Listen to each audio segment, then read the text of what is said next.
with the... Yeah, I'm just going to put it on. Thank you very much. Okay. Continue. Okay. No, Valerio, it's a good thing you brought some friends. They're most of our meeting, Baruch Hashem. So they're serving a very grand purpose, Baruch Hashem. So come on, we have a lot of material to cover. We're going to start by speaking about the Lubavitcher Rebbe. Today is the Hilulav of the Lubavitcher Rebbe. There are two different expressions, one by the Ashkenazim and one by the Sfaradim, that describe what it is when a person passes away. Especially at Tzaddik, a Yortzeit. Yortzeit in Yiddish means a year's time. Every year we celebrate the anniversary, just like we celebrate birthdays, and we should each celebrate. Husbands and wives should celebrate their anniversary, and we celebrate the passing of a person. Why is that? What is this idea? Because Jewish tradition says that actually time is not a line, time is a spiral, ever moving upward. Each year again, all the events that happened on a particular day return at even a higher level than they were before. Okay, so when we come to a holiday, the holiday is Shavuos that we had just 3 weeks ago. It's not just that we're celebrating an event that happened in Jewish history, the holiday of the giving of the Torah. God forbid, we are reliving that event now. A birthday, we are reliving our birth, the potential of a person to produce to in the world. An anniversary is the reliving of that union of two souls. We're going to speak about that more in a minute. And a Yortzeit is the reliving of a person passing away. Okay, and it's a very solemn day, and it's on that day that the soul goes to a much higher level in heaven. Okay, it's catapulted to a higher level based on the fruits of the things that it accomplished in this world. Okay, so that's true for everybody. What's the idea of the passing of a tzaddik? So I was reading the famous scholar, well-known scholar Adin Steinsaltz, and he was saying, okay, that most people when they pass away, they when it's time for them to pass away, they don't want to die. Okay, they whether they have a reason or they don't have a reason, they want to stay alive. Okay, but a tzaddik whose entire life is climbing higher and higher, reaching higher. What's a tzaddik? A tzaddik is a person, we say, we've spoken about it many times before, we're going to say it again. It's one of the basic teachings of Judaism that's discussed very much in the writings of Chassidut and Kabbalah. The idea of a tzaddik, there are three types of people. There are people that are evil people, evil in the sense, we believe that no one is born evil, but whether because of environment or because of decisions they made in their life, they lost control. They're involved in the physical world. That's their goal. They don't see this spiritual benefit. They want to take the reward, and they want it now. Then there are people that are tzaddikim. They see the spiritual reality. Their purpose in the world is to teach others, to be an example, to guide others. Okay, and their lives are constantly attaining higher and higher levels of spiritual reality. Most people are what we call a Beinoni, a middle person. A middle person, again, he understands the difference between right and wrong, and he struggles. His life is a constant struggle in the most positive way. He has a purpose. His purpose is to let the darkness, let the light shine out of the darkness. His struggle is what transformed the world. Okay. So here it is, a tzaddik. So when a tzaddik passes away, it's not like when a regular person passes away. When a tzaddik passes away, it's another ascent of his soul. His whole life was his soul ascending. The day that he passes away, it's even a greater ascent, right? And they say it's like a wedding. One way to describe a wedding is that a wedding, not two people meeting. It's two souls that were split. It's one soul that was split at birth, and it took them 20 or 30, sometimes less, sometimes more years to come back together. And the wedding is a celebration of the rejoining of these two souls. How much more so that tzaddik, right, that his whole life was spirituality, was divinity, okay, and he was separated his source, from the pure light of the higher worlds when he was brought into this world. And so when he passes away, he's being rejoined together with HaKadosh Baruch, with the Almighty.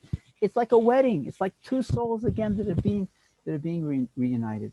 Okay, so that's the idea of a Hilula. And I'm trying to think of. I want to say just a few short stories about my experiences, other people's experience with the Rebbe, so a person can have a sense of who this person, a tiny sense from my small consciousness of who this person was. But before I say that, hi, welcome Giti, welcome Moshe. Before I speak about it, Shavua Tov. Shavua Tov. I just heard a story today that there was the Rebbe passed away again 27 years ago. Zach years, I said Viti, 27 years, Zach purity, that we're entering into the 28th year, the Yechi year, right? should be the Rebbe should come back soon. Okay. Koyach, the year of Koyach. The year of Koyach. Yeah, they used to give us Koyach that Mashiach's not here yet, God in heaven. No, but it's my grandchild had a Hanukkah's film today, Chani's son, and in the class, right? Anyway, there's a lot of other people here. We can't talk about. But anyway, so I went to a family event this morning. One of my grandchildren put on tefillin for the first time today, and you make it's an event. It's done a few months before the actual bar mitzvah, when the child turns 13. So he's 12 months. He's 12 years old in 10 months, and the teacher told a story. The story was of a professor in a university in California, and we're talking about in the late 70s, where he was very advanced in some type of education theory, and it was revolutionary ideas at that time. And the Russian government, one of the universities in Moscow, actually invited him to come to give a series of lectures.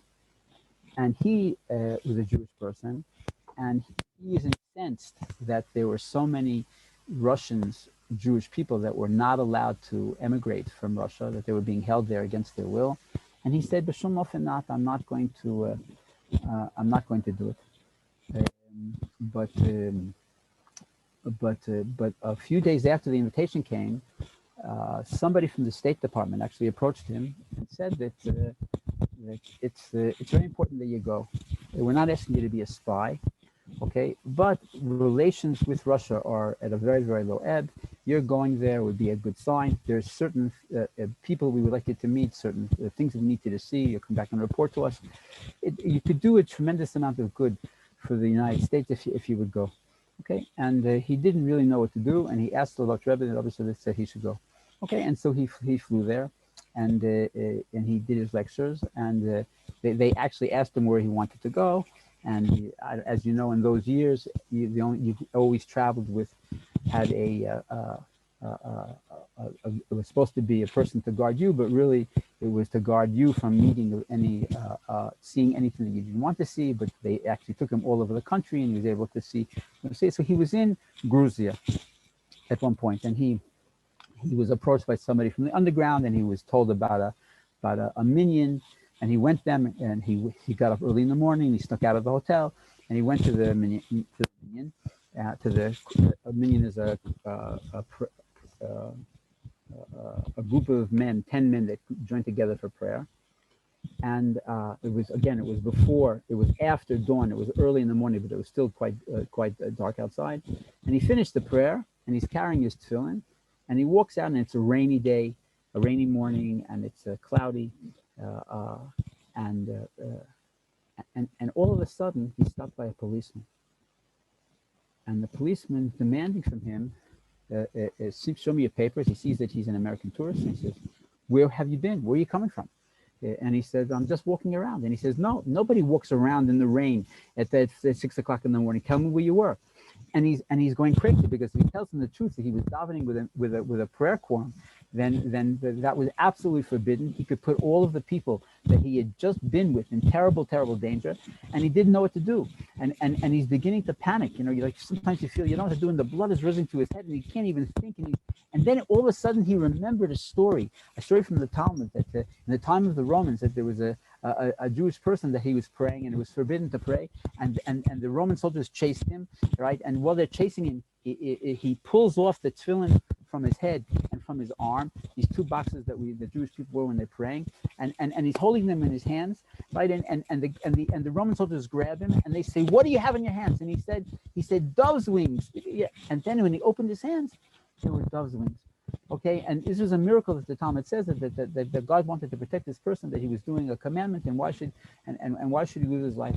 Okay, and so the person, this scholar, is remembering this story, and all. So he says, "What do I have in my hand?" And he says in English, "Dove's wings." And for some reason, the way he said it, or what he said, something that he said, scared the policeman, and the policeman ran away. Okay, and he ran back to the hotel, and that was the end of the story. Okay, so he got back to the United States, and a few weeks later, he was invited to come to the Rebbe, and the Rebbe asked him all the details, and the Rebbe even asked him, "Tell me the story about the tefillin," that he had never told anybody, and so he didn't know how the Rebbe knew about it, and he told him the story, and the Rebbe said that he must go around the United States and speak to people about the power of putting on tefillin, and how God made a miracle to protect them, and to encourage people to put on tefillin. Okay, and the person was so touched by the Rebbe, and so of his insights and all the other things that he had to say about his trip. The Rebbe said, "Rebbe, look at me. I don't have a beard. I don't keep the commandments the way that you keep it, but I see that you have so many followers. I don't know if I can be on that level of all of your other followers, to keep all the commandments in a special way, and to follow all the rules that you do. But I want to be connected to you, Rebbe. How can I be connected to you?" And the Rebbe said that any person that when he goes to sleep at night makes an account, and he can honestly say that he advanced, that he moved ahead in his life, in his challenges, in his efforts to bring light into the world. Anybody who can do that honestly, night after night, I would be proud if that person would be my chassid. That's the story. Okay, and so that's what I want to say about the Rebbe.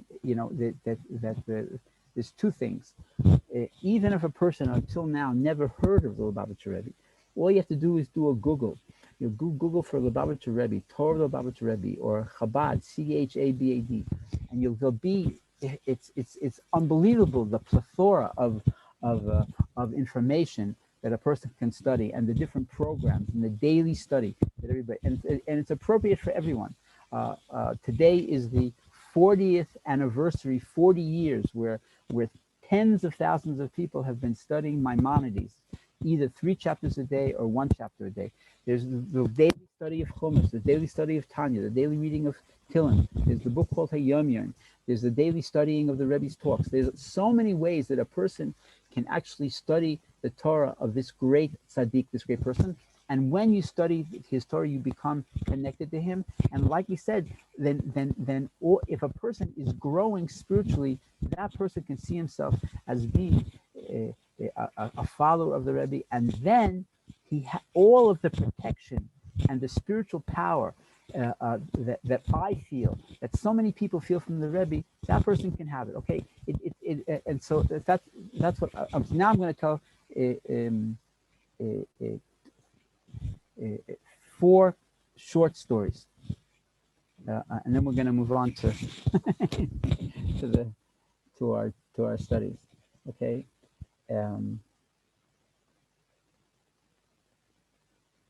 The first story I heard today from my daughter in our community, because today was the 3rd day of Thomas. But by the way, if anybody has a question, ask. I know I might be saying terms that people don't understand, or a concept that's not familiar with. So please tell me. But my youngest child, she's 18 years old. In her school, in all the schools here, all the adults, all the schools. It's been since Shabbat, yesterday and today and tomorrow. People are all making spiritual gatherings to talk about the Rebbe, to tell stories, to learn his Torah, to share his things. As soon as we finish this class, now myself, I'm running to an event, another event, and I was somewhere else this morning, and we'll be somewhere else tomorrow, please God. So what did she say? She said that there was once a Chabad Shaliach. You know what? Chabad is like Coca-Cola. Wherever you go in the world, whether it's China or Japan or Australia or Argentina or Italy, right? I don't know if you know Rabbi Banim in Venice, Venezia, right? That these are called, and like in Baruch Hashem, I have the merit also to be a Shaliach, emissary of Lubavitcher Rebbe. Okay, and my cousin is here. She's also an emissary in the field of education, right? To be an emissary of the Rebbe. So there was in a particular town in southern Israel. He was an emissary. His name is Rabbi Michoel Shapiro.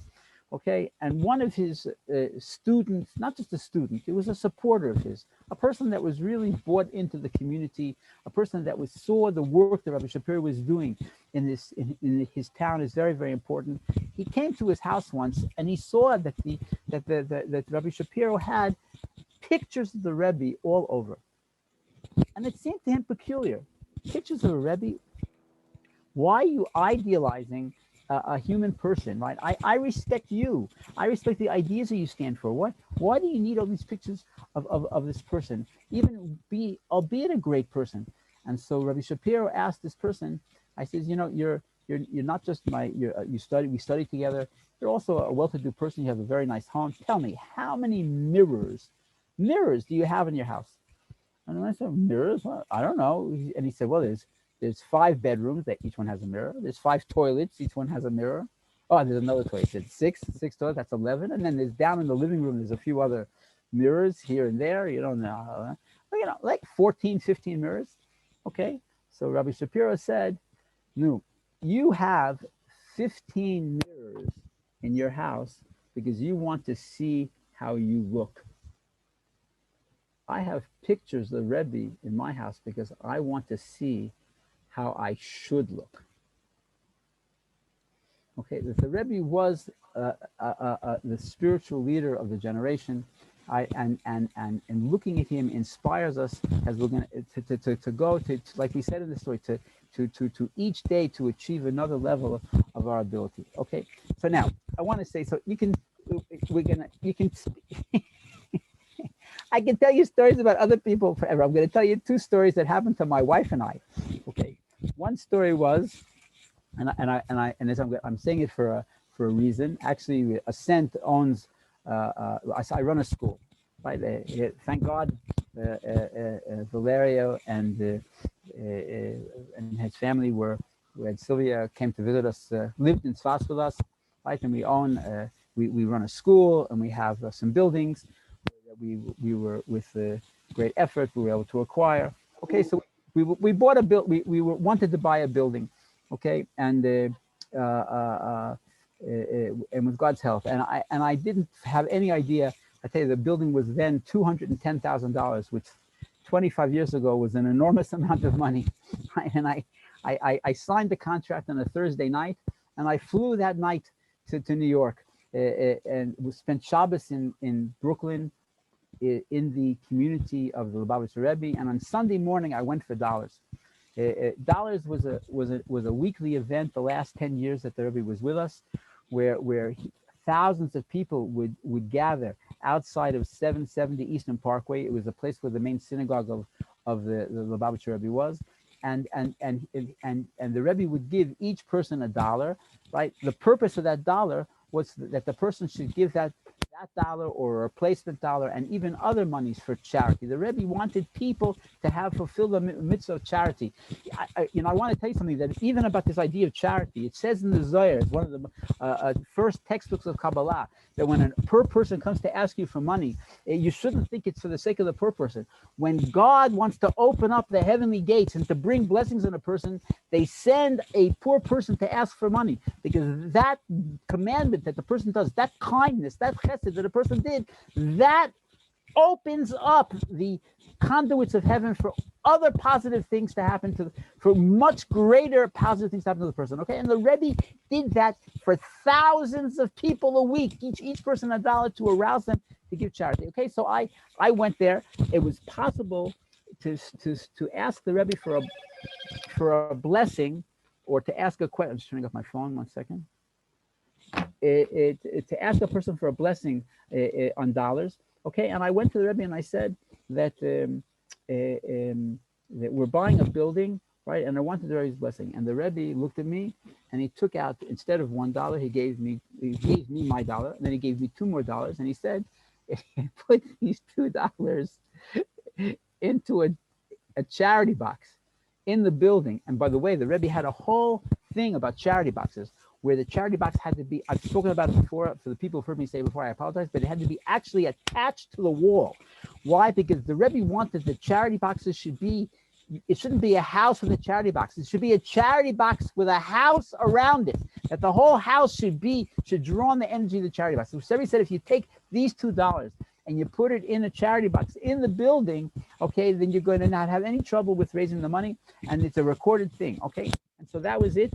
And in the I called up Israel right away, and Chaya Bracha, my wife, and then my then partner, Rabbi Tillis, the building that we had bought it had squatters in it. There was a wild boar downstairs, dogs and cats. It was like insane over there.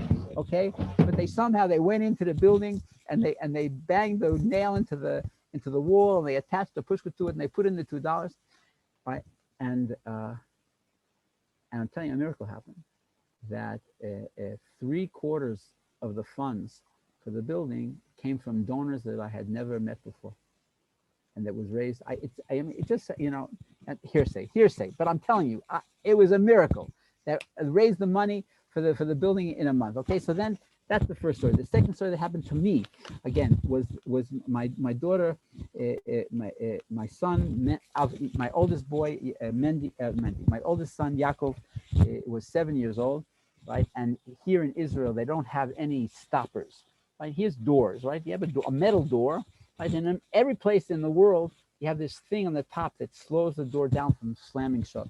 In Israel, they don't exist. Now they exist. But 35 years ago, they didn't exist. Okay, so my child is walking into a store, and pow, a wind comes, Sfat has winds, and he gets the doorknob, the metal doorknob of the head, bashes in the head, and he's bleeding, right? And we take him to the hospital, okay? And I'm very bad with blood, so Chaya Bracha took him to get an X-ray, and thank God there wasn't any problem. Okay, so a month later, I'm in New York. I left for New York 2 weeks before. I was there on a fundraising trip. This was after this whole other event.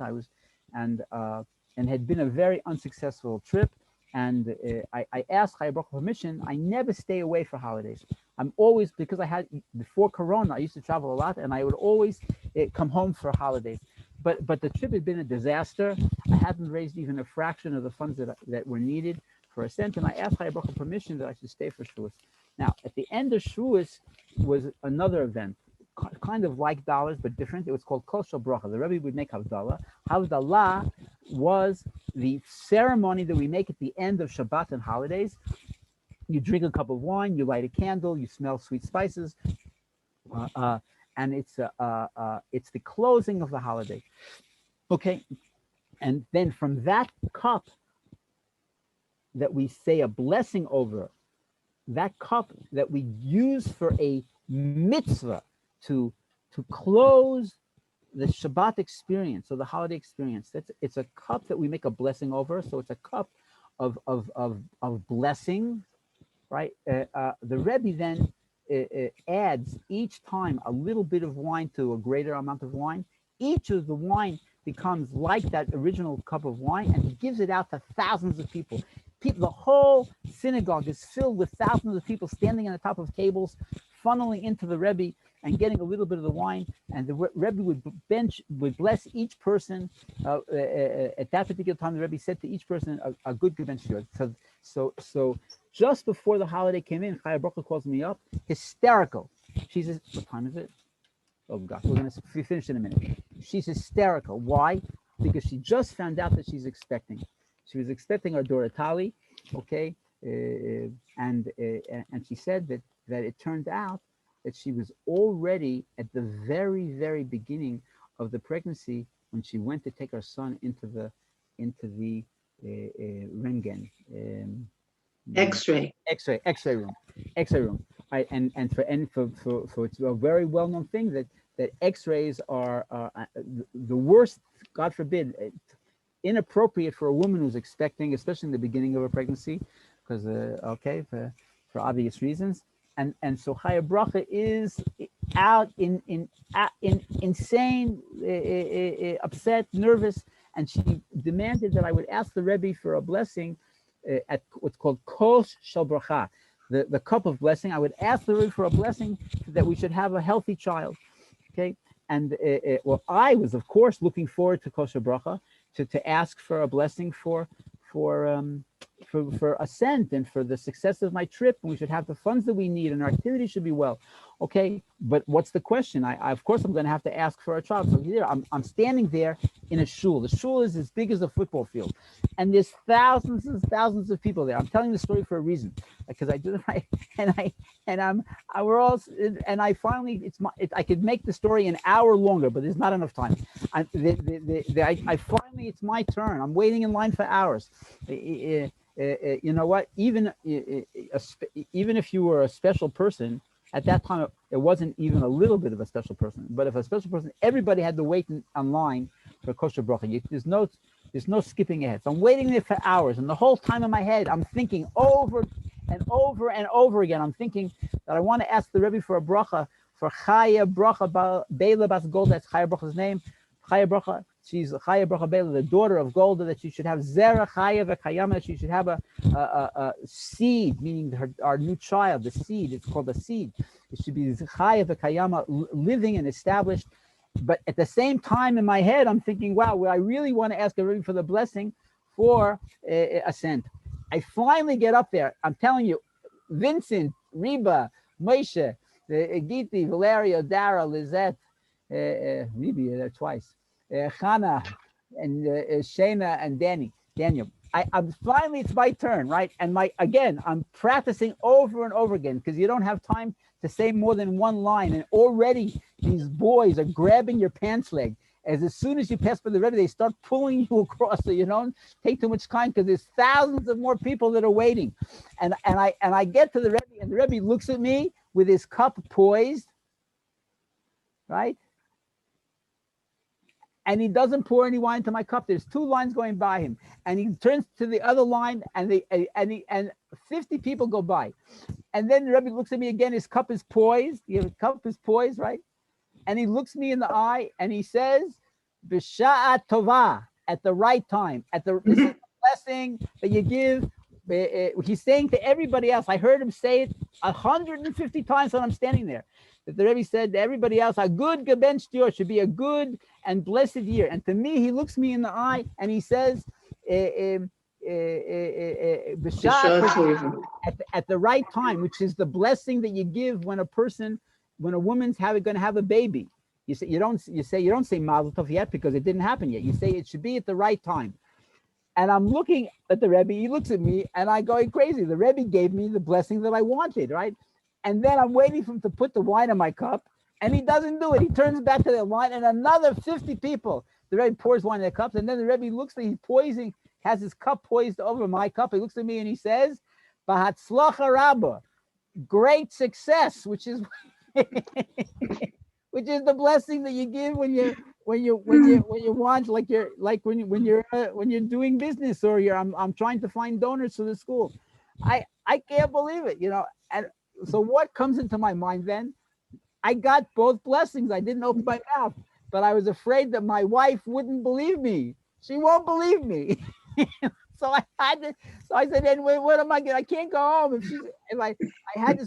So I did what she said. I said to the Rebbe, I'm asking the Rebbe. Meanwhile, the kids are pulling my trousers, and they're pulling my trousers, and I'm trying to think, and the Rebbe's looking at me, and I have my cup up, and I don't know what. And I finally, it's a miracle. I said to the Rebbe, I'm asking the Rebbe for a blessing for Chaya Bracha Bela Bas Golda for Zera Chaya V'Kayama. And it's in front of whatever, 10,000 people. The Rebbe goes to me like this with a big smile in his face. He waves his hand at me like saying, idiot, I just gave you both blessings. Okay, that's the, okay. Now, the reason I'm telling you this story is because I just heard a story about a Jew from California. I'm going to share something with you. When it happened, I had a thought in my head. There are some people that have an ability like to read thoughts. I thought, you know what? Maybe the Rebbe, look, he has a photographic memory, and he's a genius. Okay. And I studied in college about body language. I was telling myself, maybe the Rebbe is just a very, very special person. But maybe it's just all abilities that are somehow in the realm of nature. Okay, right? I had that thought, and then okay. So after a while, and my involvement with the Rebbe and things that happened since the Rebbe passed away, so there's no question that I think that the Rebbe was really a spiritual being, a divine being in this world. But I heard another story, and the story, I'm going to make it very short. The story was that just like little Shaul Leiter goes around raising money, so also very big people go around raising money. So one of the people that raises money is the Rebbe of Vizhnitz. It's a very big Chassidic movement, tens of thousands of families of Vizhnitz Chassidim, and the Rebbe himself, a very wise and spiritually adept person, travels around the world and meeting people and asking them to support his institutions. And so this story happened in 1980, that he was by a particular wealthy person in Los Angeles, and he mentions to the person that after Los Angeles he's going to New York to meet with the Lubavitcher Rebbe, and the person like almost jumps out of his skin and says, "Oh, you have to." You have to be careful about the Rebbe. He can see people even across continents, and the visitor Rebbe is a Rebbe is a leader of a group of Chassidim. Okay, like the Lubavitcher Rebbe was a leader, the leader of the Lubavitch community, but he was also a world leader, a person that helped anybody that would come to him. He wasn't just connected to his one particular community. And the Vizhnitzer Rebbe, he's mostly the leader of the Vizhnitzer community. He's a very, very special person and a community leader par excellence. But so this person said to him, you have to be careful of the Lubavitcher Rebbe because he can see people even across continents. And the Rebbe asked him, the Vizhnitzer Rebbe asked him, what do you mean? And he's told him a story. He said that once he became very ill, and he had to go to the hospital. And as soon as he got to the hospital, he immediately, the first thing he did was he put in a call to New York to tell the Lubavitcher Rebbe that he was in the hospital and asking for a blessing. And so he was there for a few days, and things went much better than expected. And he didn't need any more like Tipul Nimratz. He didn't need any intensive care, but they wanted him to stay for another week to make sure that everything was completely stable. Okay. And the fact is, how do I say it? Something happened to him when he was there, like a certain, his family was many hours away from that particular hospital. Okay, could be 3-4 hours away, transportation-wise, right? And something happened to him. What they say in the Talmud speaks about nichnas baruch shtus, something foolish happened to him. He all of a sudden he became something not immodest, was beginning to happen. Okay, something, right, something completely inappropriate, and in fact, his plan was, 1 second. I'm going to something completely. He was an incredible infatuation grabbed him, and he had a whole. And you know what? And it's so over a day or 2 or 3, right? And it just consumed him, and he was going to act on it on Shabbos. On Shabbos, and actually leave Judaism and leave his family. It was, but it was clear as day to him that this is the thing that he wants to do, and it's good for his soul. He convinced himself, and on and on and on, a complete insanity. And all of a sudden, it's like 11 o'clock in the morning, okay, which in New York it was 9 o'clock in the morning. 8 o'clock in the morning, he gets a call, and he's in a hospital, and somebody comes in from the hospital, from the front desk. He's talking about in the 70s, all right, where then it was not every room had its own phone, okay, and he gets the person, the attendant, the nurse comes to his room and says, "I'm very sorry, but there's somebody on the phone that's insisting that you come immediately to the phone." Okay, and they won't let me go. They say they must come to the phone, and I keep telling them that you need to have rest and to be able to take care of yourself, and he will not allow me to not to go. He insists I come. So he goes to the phone, and who is it? It's Rabbi Hadakov. Rabbi Hadakov was the secretary, the main secretary of the Lubavitch Rebbe, and Rabbi Hadakov says, "I'm calling you for the Lubavitch Rebbe." The Lubavitch Rebbe says you must leave the hospital right now. He says, right now, it's hours till I get home, till I can just get discharged. If I can get discharged, the doctors might not let me just be discharged. I'm going to get home. If I'm lucky, a few minutes before Shabbos, it's not appropriate. Let me just wait till Sunday. Right. In the meantime, he's thinking, what's going on here? This is going to ruin my whole plan. And the Rebbe says, and the secretary says, no, I don't want to hear any tinus or minus. No, I don't even want to discuss it. If the Rebbe says you have to leave right now, you have to leave right now. Okay, and all of a sudden he gets scared because he doesn't want to start with the Lubavitcher Rebbe. Okay, and he tells the people in the office that, oh, Rabbi Hadakov didn't want to get off the phone until he actually gave instructions that he wants to be discharged right then. In a few minutes, he's out of the thing, takes a cab, and he gets home. And when he got home, right, he realized, right, that of how everything, all this whole plan had been just a madness, a total madness. Okay, right, and he thanked the Rebbe for saving his life in many ways. So anyway, so the reason why that story, what time is it? Oh, it's so late. I want to tell that story because that story, and I decided not to give over all the details. The details are pretty shocking. Okay, but to say that whereas in my one year time I had a thought that maybe the Rebbe has this ability to read people's thoughts nearby, but here no, this was 6,000 miles away, that the Rebbe could see into the soul of that person, right, and saved him from making a terrible mistake. Okay, and we say that when a person is alive, their soul is pushed into their body, and when a person passes away, the soul is in all of its power. Okay, and we know that the Rebbe was so committed his whole life to transforming the world, to bringing light into the world, to bringing the final redemption, to bring the Messiah, the Mashiach, that the world should become a completely, it says, that the world will be filled with knowledge of God like water fills the sea.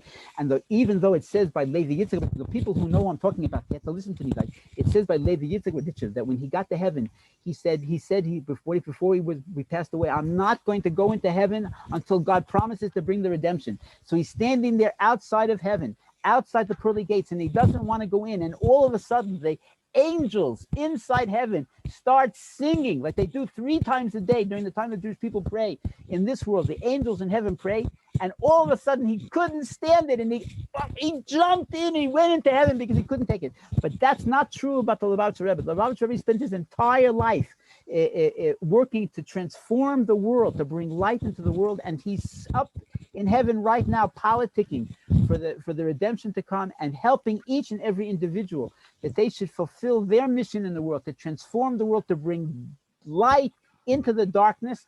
Okay, and so that's why it's important on some way to connect to the Rebbe today, because today he's at his most highest and revealed power.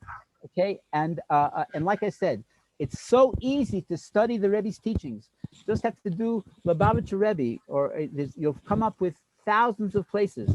And the Rebbe himself said, I'm repeating it one more time, any person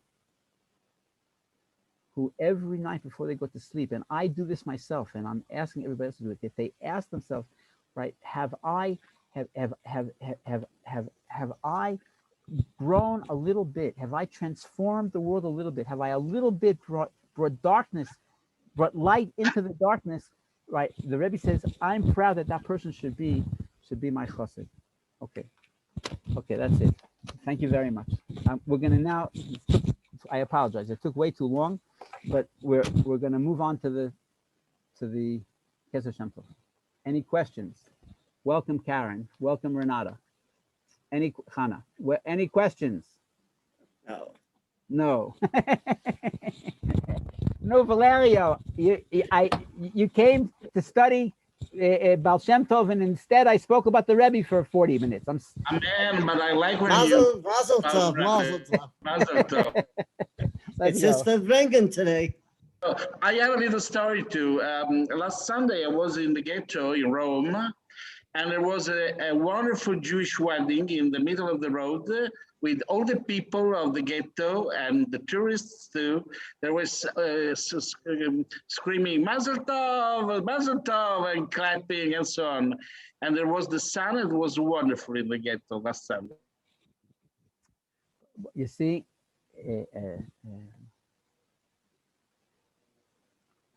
Are you from it? He's from Italy? or we have a whole group of people from Italy. Do you know the Rodals? What town do they live Here in? in Milan. Yeah, Rabbi Shmuel Rodal and Dvorah. I've been there once, but I'm not living in Milan, sadly. I go to Venice. It's much more nearer to my house, and I'm a very good friend of Rav Banin in Venice. Okay. No, just the Rodals, that's my sister-in-law and brother-in-law. So if you bump into them, send your guys. Okay. That's wonderful. All right. Let's get started. Keter Shem Tov. We're learning. We're in the 73rd chapter. It's on the right side of the page, I think. And I can't see. Wait, 1 second. 73rd is the bottom of the left page. 73, right. Okay. Well, let's see. 1 second. Not all Chabad houses are welcoming and non-judgmental, just saying. Shana, we'll discuss it later, happily. Okay, we are, okay, 83 is the bottom of the left page. And then we're going to 73. 73, I'm sorry, 73. And then we're going to do, we're going to do 73 and 74. We're 74. You'll have to turn the page. Yeah, I can't. Let's see. Well, let's do 73 first, and then we'll worry about 74. Right, let's say that. Okay, let's go. 73. Okay. I have my faithful assistant here. She'll figure it out somehow. Okay, here we go. So it's Ba'al Shem Tov. Everybody look inside. For the people who don't read Hebrew, I'm going to translate each word. But if you can follow the text inside, it's very good. There's a special power. Hebrew letters were the letters through which God created the world. And there's a certain spiritual power in focusing on the letters. It's a different discussion, but I'm suggesting. Ba'al Shem Tov, from the Ba'al Shem Tov. It says, the Indian mashal. There's a certain analogy Shehoya lemelech gimel oavim. There were a king had 3 people that loved him. Right? The Dibru aleim she'enam oavim, and some a person came and whispered in the king's ear that they were really didn't love him. They weren't really with the king completely. Okay, and so how is the king going to test their loyalty? How is he going to test their connection to him? He says, that each one he commanded they should take a dog. In the king's kennel, he had lots of dogs. Each one should take a dog, and the king would give them money to Zunu via Farnasu. Zunu is they should feed it, and Farnasu take care of it. Okay, so let everybody think about it. Baruch Hashem, right? If if somebody gave you a dog and said, "Take care of this dog," okay, how would you take care of it? Okay, right? You know, I don't know about you, but it would seem. I'm such an important person. I have to take care of this dog. You know, I throw him in a box, throw him a couple of scraps, maybe. Okay, you know what? Okay, think about it. How would you what would you do with this dog if you had to? If you were commanded by the king that you had to take care of it, what would you do? So here's what it says. It says it was in the end of the.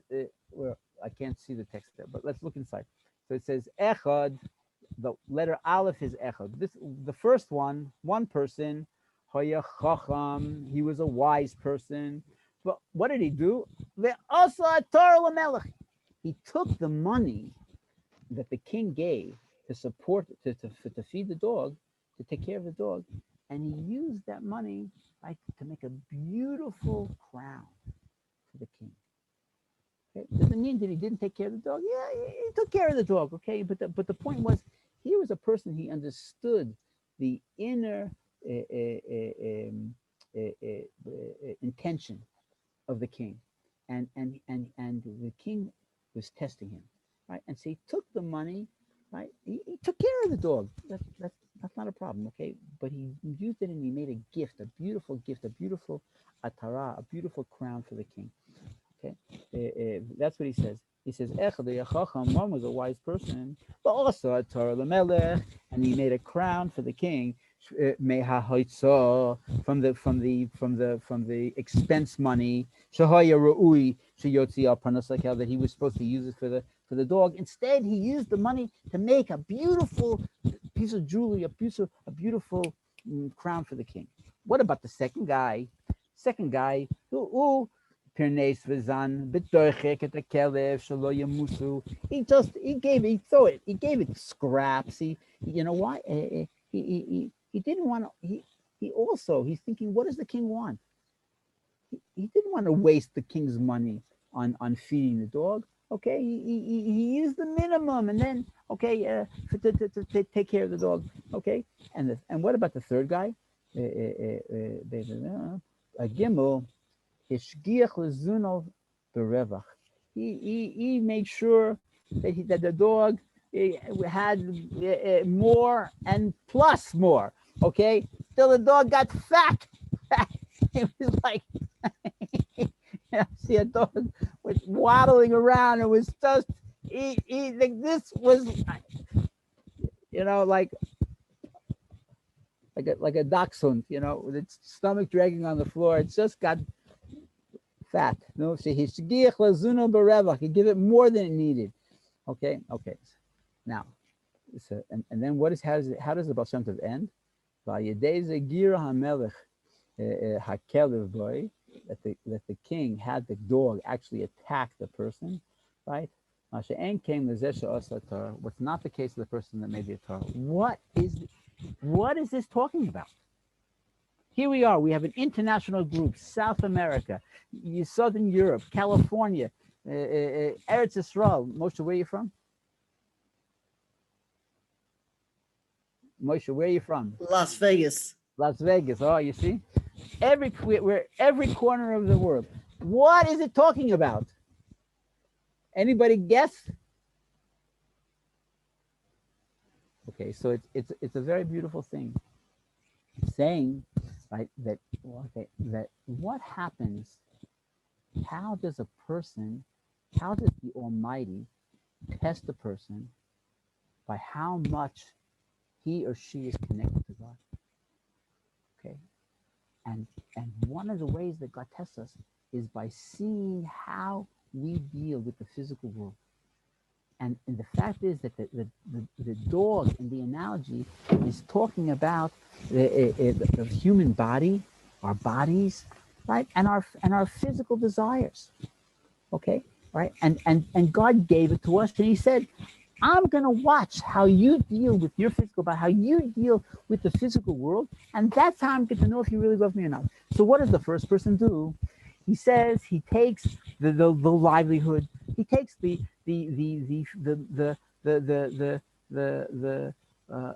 physical resources that Hashem from heaven gives to that person to take care of himself and the physical needs of him and his family. Okay, and it's not that he doesn't take care of his body and his family, and nobody's starving. That's not the point. But he takes everything that he can and he makes a gift to the king.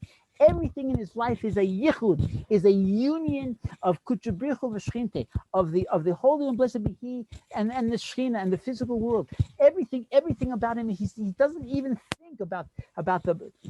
Now, I'm not saying this is appropriate for everybody on its highest level, but you can certainly think about it. If a person's focused on the king, he's focused on the spiritual world. Okay, all the little petty problems don't bother me. All of the little petty desires are not the forefront, right? What do I want to do? What's my purpose in the world? To transform the world, to bring in light into the darkness, right? And so I use all of my resources to make a yichud, a union between the world and the Almighty. And that, in the terms of the analogy, is called making a crown for God. My whole life is making a crown for God. Okay. So, and what about the second guy? Okay, so so what about that person that says, I'm not going to, I'm not going to let the body control me. I'm going to control the body, and that person, he's throwing the dog a bone. He's not glorifying God. It's not about making, in terms of his dealing with the physical world. He does what he has to do, and no more than that. Okay, sometimes there were people that in the time of the Ba'al Shem Tov, as the Ba'al Shem Tov, his teachings were, there were people that used to the whole situation in Europe at the time of the Ba'al Shem Tov was that most Jewish people were serfs. They had to rent land from not Jewish landowners, and they had to really live with great difficulty. There was a very small minority of Jewish people that in general, they were the children of the leaders of the community, the people that had direct connections with the not Jewish landowners, the machers, the people that were good business people. Their children were able to study on a full-time basis, and they became the rabbis of the communities. But they weren't really involved with the people. They were the children of the wealthy people, and so they had this whole, they were they were mufshit. They were separated from their involvement in the world, and they used to fast and not eat from Shabbos to Shabbos, and they would roll in the snow, and they would hurt themselves sometimes physically to try to subdue the body. Okay, that's an extreme case, but the point was that the person saw the body as an enemy, like this person saw the dog as an enemy, right? And he wouldn't feed him at all. Okay, so that's the middle position. And what about the third guy? What did he do? He says, so he said, if God gave me this body, then I'm going to, right? I'm going to feed it to the max. I'm going to enjoy the world. It could even be a person that says, yeah, I can be involved in spiritual things also, but I'll be even a better spiritual person if I got 9 hours of sleep a day. I'll be even a better spiritual person if I eat 3 meals a day. I'll be even a better spiritual person, right? If I have a fancy clothes or a very, very nice house. Okay, here the whole focus was on satisfying his physical needs, and the things of spiritual were the second thing. So what is so what does it say? That even though the first person and the third person both used all of the resources of the king, okay, but the first person did it to make a gift to the king, that my whole life should be a sanctification of God's name. With a third person, did it to make for his own benefit. And so what does the mashal say? That the king got angry at the last person, and he made the dog attack him. Then in the end, the person that invests all of his resources in the physical world, then the physical world will actually become his enemy. His body will become his enemy. It'll make it even more difficult for that person to serve Hashem, to connect to Hashem, because it like in the analogy that it says, by Ayadeza Gira Hamelech Bekeluv Boy, that the king turned the dog back on the person. Wait, you know what? Okay, Beseda. That's the first analogy. Now, and Renato, what do you say?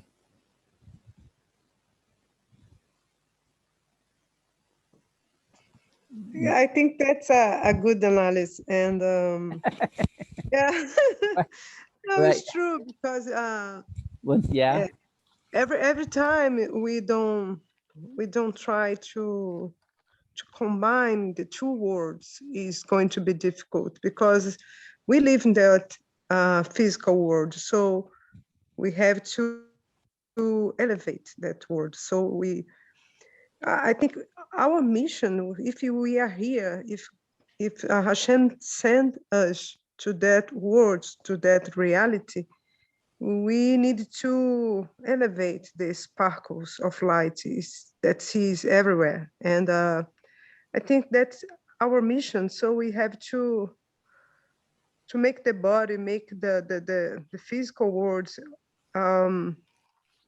like a friend, a friend of the spiritual world. And we have to combine that and elevate that. I think that's the reason. Sometimes not easy, but it's our mission, I think. Yeah. You know what? I picked on you, but you really what you said was better than I think that what I said. Baruch Hashem. Thank you. That's like Ozev Tazev. That's right. what you were saying.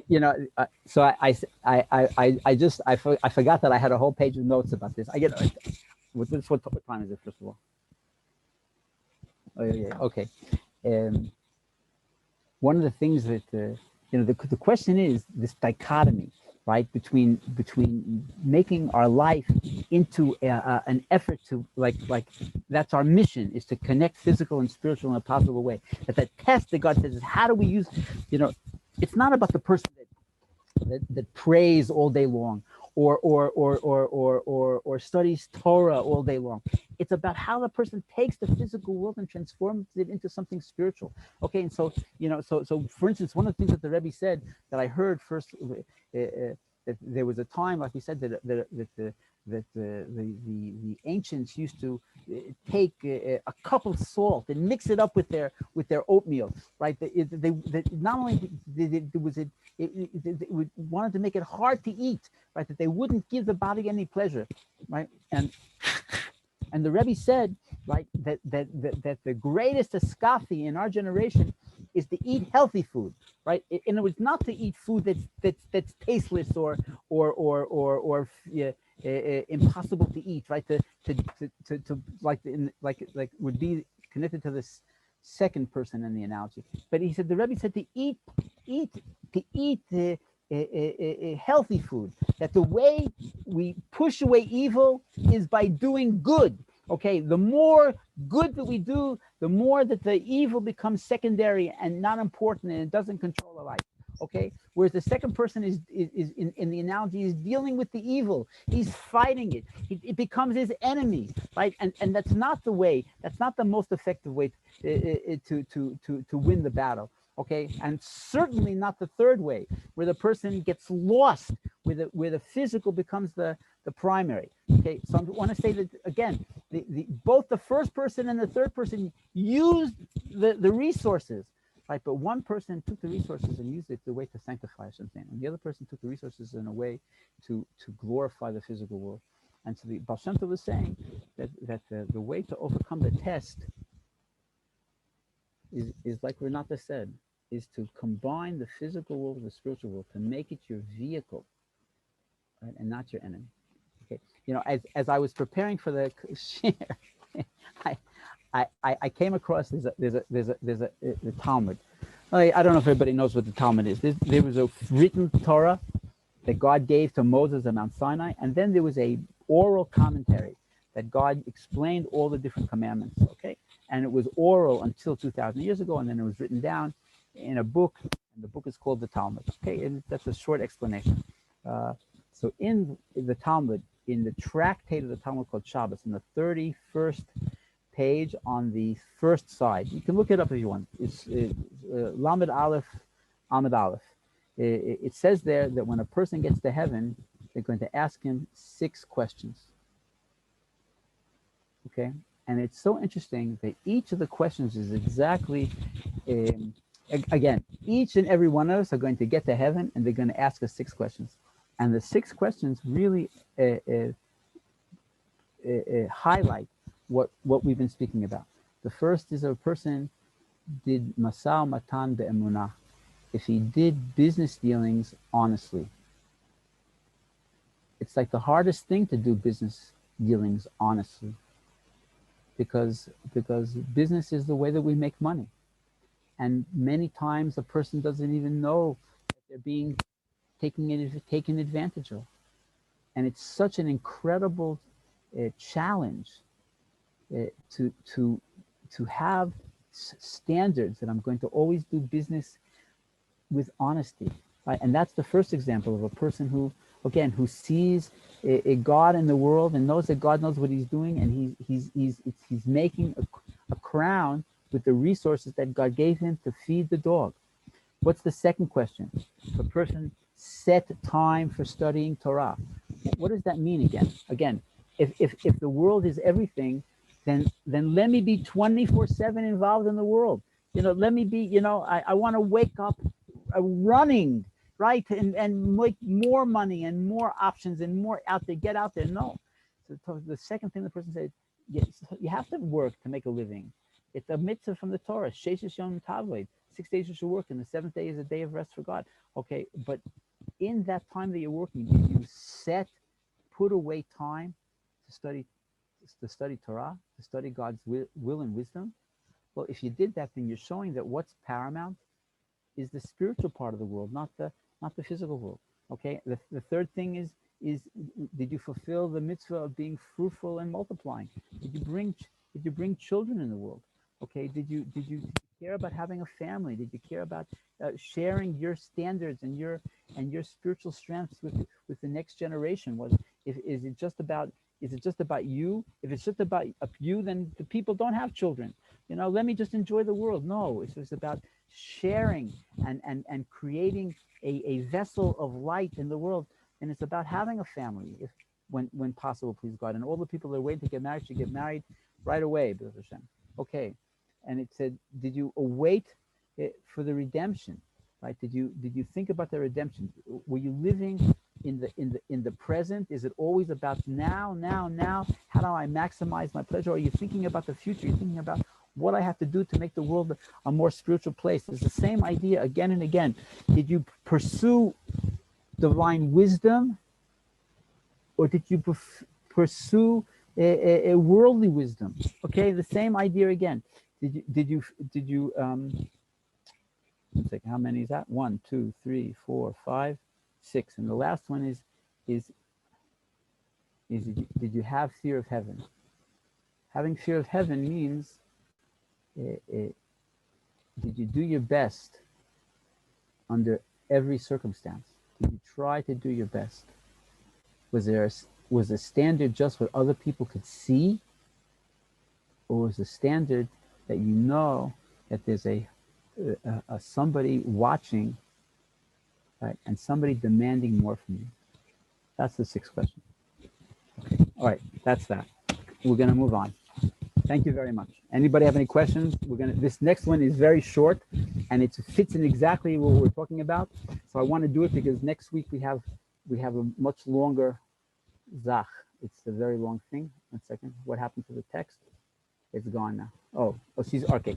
So Mrs. Dominance is just Mrs. Dominance. We want to really thank her.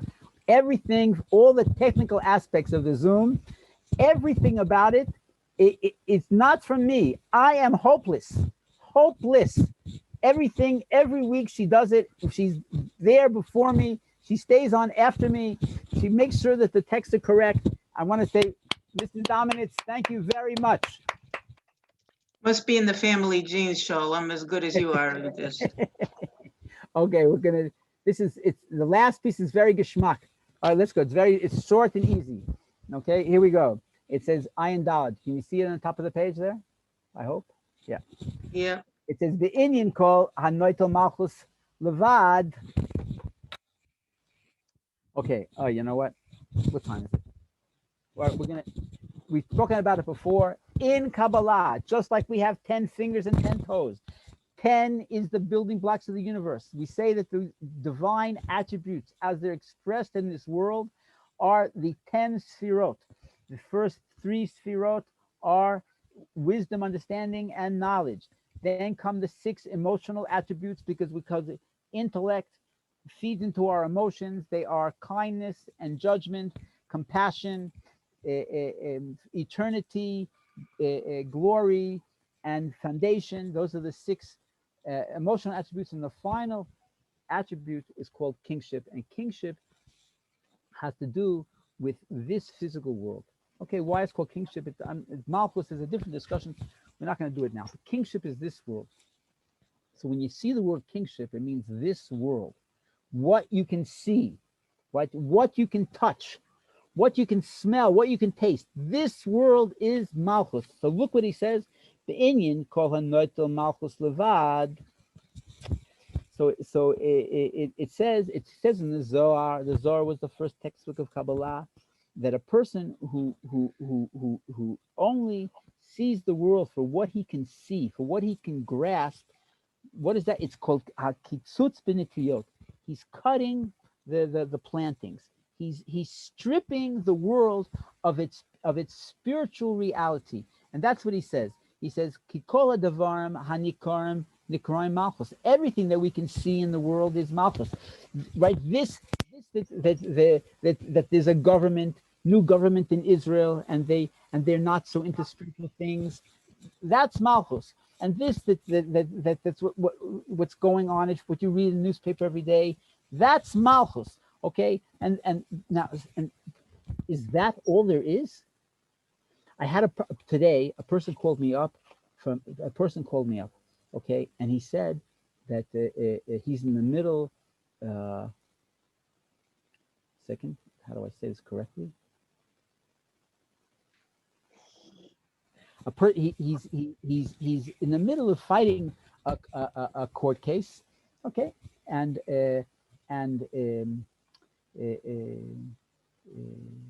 something today, specifically today, happened, a side thing that could be. It wasn't clear that it was, but it could be very negative for his court case. Okay, and he asked me what he should do. Should he go after that negative event that happened? Okay, or what should he do? He was panicking. And what did I answer him? Today was the 3rd day of Tammuz. Today was the Lubavitcher Rebbe's Hilulah, the Yortzeit. You know that if you're going to fight against this particular thing, maybe you'll succeed. Most probably you won't. Okay, but what was the divine providence that it happened on this day? It means that the Rebbe he's in power today more than any other day of the year. So go to the Rebbe's grave. Make a positive resolution. Learn some extra Torah. Say some extra Tehillim. Give some extra charity. Right? Go like Mordechai and Esther. Mordechai hears about the decree of Haman, the evil Haman, the story of Purim. Mordechai was a minister in the palace of the king. Haman was the viceroy. He was the highest minister, right? And he makes a decree with Chachashverosh to kill all the Jewish people. Okay, Mordechai hears about this negative decree. What does Mordechai do? The obvious thing for him to do is to use his political influence to get in there, to get people to start talking to the king from the side. Try to what's the word? Nullify. There's not the word nullify, right? Whatever the word is, to undo the power of this of Haman, of the evil minister. Is that what he did? Everybody here knows that's not what he did. He took off his robes, and he put on sack and ashes on his forehead, and he started praying out to Hashem. Calling Hashem. He didn't use the physical things, he used the spiritual things. That's the idea that Ba'al Shem Tov was saying. A person who only takes malchus, a person who only sees the world as it is, he says that person is making a mistake, because he's focusing on what we can see, what we can smell, we can taste. But there's an entire ma'arechet, that whole system above malchus. Malchus is only the last of the 10 sfirot. Right, and that a Jewish person, every person has to realize that there's so much going on behind the scenes, and that a person who only deals with the superficial, he's not seeing what's going on. That a person has to look and to see that there's a whole that God has His own, like we learned last week, by the way, right? Pei Aleph, the number 80, and the Bina, that God has His own divine way of seeing things, and how the Aleph is hidden in the Pei, for those who remember.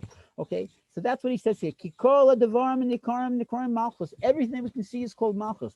Ushe'enu musag hu lamayla min malchus. And what we don't see, what we can't grasp, that's higher than the malchus. And tzarich lahavin, each person has to realize whatever happens to him or to her, sheyesh lamayla mimenu, that there is a whole set of spiritual situations that are above what I can see and I can hear.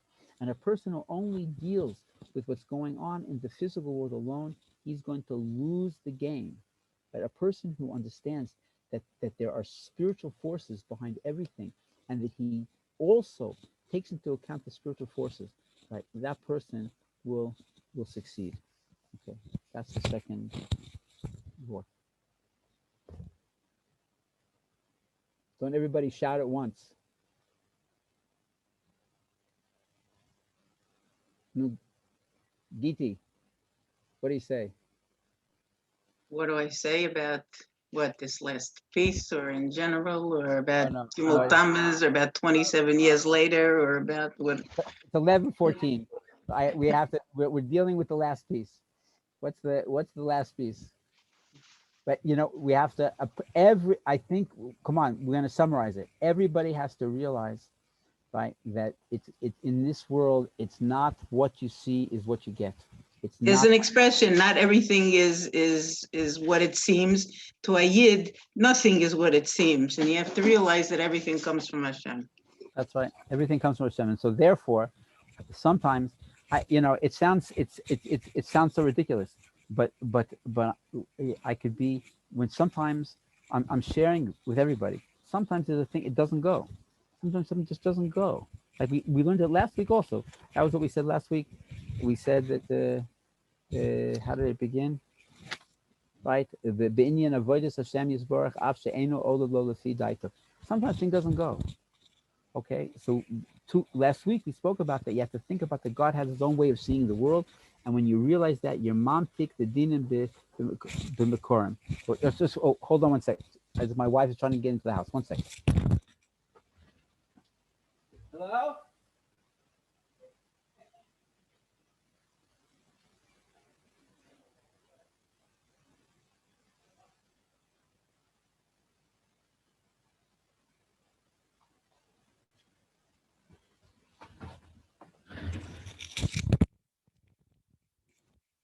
All right. Anyway, where were we? We're going to say sometimes it doesn't go. It doesn't go. So one way is to think, like we said, that God has his own way of seeing things, right? And that there's the Aleph in the Pei, and that there's the God in all of the thing in the things that I don't understand. And when a person realizes that there's another level in what's going on, that itself is mamtik b'dinim. That itself sweetens the severities. It transforms the negative into something positive. That's one way. Here he's saying something else. Here he's saying that we have to see that there's different levels going on behind the scenes. And if a person acknowledges that, when a person says, it's not working out the way that I want, instead of banging your head against the wall, step back, read some Psalms, study some Torah, think about how I can transform myself, approach it from a different perspective. Realize that there's that maybe get some advice, get a different perspective, go to a holy person, but realize that there's another whole system behind the scenes, right? And that a person who only goes by what they can see, he's kotzetz b'nitiyot, he's cutting off the roots of the, not the roots, the nitiyot of the sprouts. He's cutting off Plantings. Plantings, right? Okay, so thank you very much. Okay, and that a person, when he's pushed to the corner, a person who understands what the Ba'al Shem Tov is saying, when they are pushed to the corner, okay, they one of part of their arsenal, one way that they find a way out is by tapping into the spiritual vortex. Instead of just dealing with the world as it is, a person who understands what the Ba'al Shem Tov is saying, he has part of the way that he's going to deal with this physical issue is by looking for a spiritual context, for seeing what the divine providence is. How is God speaking to me in a not obvious way? What is it about myself that I have to change? And I'm going to say one more thing, and then I have to go. If anybody was with me last week, and I told that story about Yankel the storyteller, and how that there was a man that was waiting for a decade to hear the story about himself. If you remember, I told that story last week, and I left out. Yeah, it's an awesome story. I left out a detail. And I've been waiting this whole week on the edge of my chair. I was going to say, one thing about the Lubavitcher Rebbe is that every time you see the Rebbe, he's sitting at the edge of his chair. Think about that whole idea. He doesn't ever sit back. Every time you see the Rebbe, he's sitting on the. Moshe, are you listening to me? Look at you, Moshe. You're sitting back in your chair. What's the matter with you? This is Gimel Tammuz. The Rebbe would sit at the edge of his chair, ready to challenge the world. Okay, I left out a detail from that story yesterday. The people who weren't here last week, Valeria will tell you the story later. Okay, but the end of the story was when the storyteller forgot all the stories, and then he remembered the story. What did the wealthy man say? He said, as soon as you couldn't remember the story, I realized that I had not, maybe I didn't do the proper repentance, and I started soul searching and working on myself and rooting out all the little remnants of evil that I still had about myself. Okay, and I did it for days. And then, what did I remember? I remembered that I had made a promise that when the person came to tell me the story, I would give him half of my wealth. As soon as he remembered that resolution,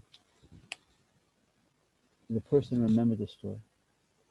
Okay, so here it is. Sometimes what's blocking us from moving ahead, it could simply be a resolution. Simply, it's nothing simple, but it could be a resolution that I made that I didn't fulfill. And if I fulfill, or I make an effort to fulfill, or I begin to try to fulfill that resolution that I made, in that story at least, all of the obstacles fell away. Okay, and that's the same idea here about Malchus. That's all I was going to say, was that sometimes there's a spiritual cause. that the reason why it's not going, because a person's only dealing with the superficial and not with the inner dimension. And if a person looks into the inner dimension, then Hashem will give them the ability to overcome the obstacles and to fulfill their goal. So if you really believe in Hashgacha Pratis, every person would say with whatever happens, what does Hashem want from me through this or now, and then try to discover it. Not so easy though. Not so easy. I even say, if everybody understood what Giti said, okay, that you're always, every time you have an obstacle, you say, what does God want from me now? But I would say something else. It's a way of living. If everything that happens, you say, what did God teach me in the last minute, the last hour, the last day, the last week, the last month, to deal with this situation, not just in a superficial way, but taking all of the different dimensions into a thing. If a person, it's Also, not when just, something good happens, just to realize that it's. I'm saying it's not just a question of dealing with a difficult situation. It's a way of always looking to see, right, what happened by divine providence, either in the recent future, recent past, or in the faraway past, that can give me that insight to deal with the situation in a way that I didn't that I didn't conceive of to see through before. That's So instead of reading the lines, Yid has to read between the lines. but like I said, I have it in my notes from 2 weeks ago. I said the world says don't just stand there, do something. A person who's spiritually conscious does the opposite. He doesn't just do something, he stands there. He takes a minute to think about what's going on, and whether I'm just dealing with the physical dimension or I'm taking into account the spiritual dimension. And if I'm going to take into account the spiritual dimension, what more do I have to do? What other resources do I have to draw on? And that's what will bring their success ultimately. Okay. Exactly. Everybody, thank you very much for coming. Okay. Pleasure to see you each week, cuz. Okay, Koltu, Giti, and So we should. Shayna. Thank you. So we should live our lives with our head in the cloud and our feet on the ground. That's exactly what it says. Sulam Mutsavartsa Varesha Magia Shemaima. That's exactly what it says. Right. It says right, and well, you know what? You can send me an email. I gotta go. But I was gonna say, Shane, I was gonna say that that the whole right. I think we mentioned it last week also, but you know that the 4 letters of God's name, the Vav, the 3rd letter of God's name, is the bridge between the higher worlds and the lower worlds. Okay, and what is that in our lives? That's studying the words of wisdom of the Torah. Okay, that actually, since the Torah is God's will and wisdom, and it talks about how to live in this world, that's actually the best way to keep your feet on the ground and your head in the heavens. Okay. The best way to keep your head in the heavens is to read the Zohar. Oh, okay. next week we're gonna bring some Zohar. Okay. Look at Valeria. Look at that picture of the Rebbe behind you. Unbelievable. Okay. It's incredible. All right. Have a great week, everybody. All of my friends, thank you very much for coming. Okay. Bye. Have a great week. Thank you very much. Bye-bye. Thank you very much. Have a nice week. Have a nice